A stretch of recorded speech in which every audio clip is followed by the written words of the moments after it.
Shalom, salam sejahtera. Renungan malam seiman berjudul Berserah untuk Pelayanan. Lalu Yesus berkata kepada murid-muridnya, "Setiap orang yang mau mengikut aku, ia harus menyangkal dirinya, memikul salibnya dan mengikut aku.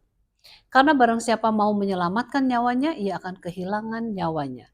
Tetapi barang siapa kehilangan nyawanya karena aku, ia akan memperolehnya." Matius 16 ayat 24 dan 25.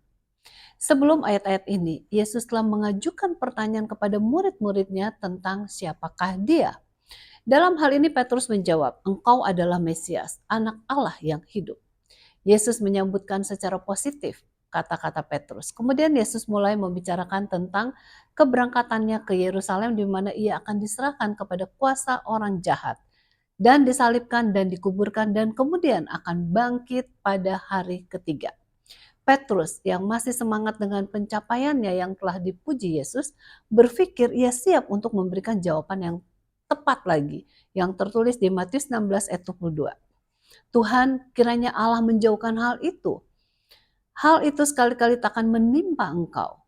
Yesus segera berkata kepada Petrus dalam ayat berikutnya, "Enyahlah iblis, engkau suatu batu sandungan bagiku, sebab engkau bukan memikirkan apa yang dipikirkan Allah, melainkan apa yang dipikirkan manusia."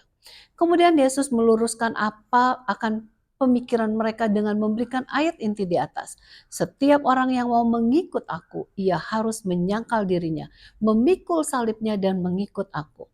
Yesus coba menekankan bahwa masing-masing kita mempunyai salib tersendiri juga. Nah, apakah salib kita? Ini adalah penyerahan diri kita kepada Kristus. Artinya ini adalah penyerahan kemauan kita kepada Kristus. Jadi ini berhubungan dengan suatu kehidupan untuk Kristus, gantinya kehidupan untuk diri sendiri. Salib, kuk kita dan penyerahan dari kemauan kita merupakan suatu hal yang sama. Kuk itu ditempatkan di atas pundak sapi dan maksud untuk suatu pelayanan.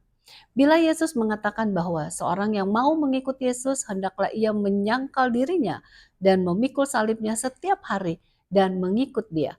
Maka langkah pertama yang harus dilakukan adalah penyerahan hidup kita sepenuhnya kepada Yesus.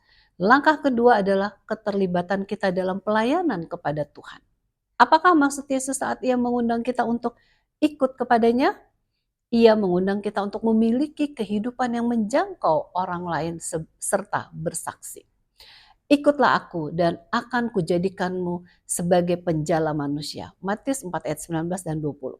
Bila kita berhenti dalam mencoba untuk menyelamatkan diri kita sendiri dan mulai mencari kerajaan Allah terlebih dahulu, maka kita akan terlibat dalam pelayanan kepada orang lain.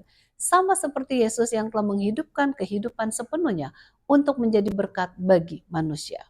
Hanya Yesus sajalah yang menjadi teladan untuk semua kita.